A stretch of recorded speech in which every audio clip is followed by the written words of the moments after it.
ஸ்டார்பக்ஸில் இப்படி ஒரு இன்சிடென்ட் நடக்கும்னு நான் கொஞ்சம் கூட எதிர்பார்க்கவே இல்லைங்க. என்னன்னு தெரியறதுக்காக ஃபுல் வீடியோவும் பாருங்கள்.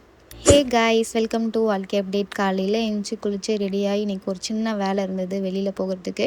ஸோ அதனால் நானும் இன்றைக்கி மெட்ரோ ஸ்டேஷன் தான் போனேன். ரொம்ப நாளுக்கு அப்புறம் நான் மெட்ரோவில் போனேன். ஒரு மாதிரி நல்லா இருந்துச்சு. அதுவும் தாண்டி கூட்டமாகவும் இல்லைங்க மெட்ரோ. அதுவும் ரொம்ப ஹாப்பியாக இருந்தது. விஆர் மாலுக்கு தான் இன்றைக்கி நான் போயிருந்தேன். சரி எங்கே போகலான்னு பிளான் பண்ணோன்னே ஸ்டார்பக்ஸ் போகலான்னு சொல்லிட்டு நாங்களும் ஸ்டார்பக்ஸில் உட்காந்து வேலை பார்த்துட்டு இருந்தோம். நான் ஆர்டர் பண்ண ட்ரிங்கும் வந்துருச்சு. நான் அப்படியே ட்ரிங்க்ஸ் குடிச்சிட்டே உட்காந்து நான் என்னோடய வேலையெல்லாம் பார்த்துட்டு இருந்தேன். அப்புறம் என் ஃப்ரெண்டு ஆர்டர் பண்ணது கொஞ்சம் லேட்டாக வந்தது.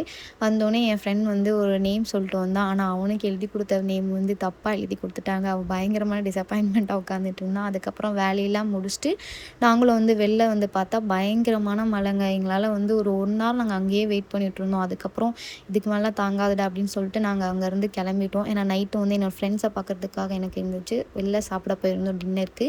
எங்கே சாப்பிட போயிருந்தோம்னா அல்தாஃப் ஃபுட் கோர்ட்டுக்கு தான் போயிருந்தோம். ஃபுட் வைஸாக பயங்கரமாக இருந்துச்சுங்க. எனக்கு ஒரு மாதிரி லைட்டாக எல்லாமே சூப்பராக இருந்துச்சு. ஃப்ரெண்ட்ஸோட ரொம்ப நாளுக்கு அப்புறம் டின்னருக்கு போய் நல்லா சாப்பிட்டு அப்படியே நானும் வீட்டுக்கு கிளம்பிட்டேன். பாய்.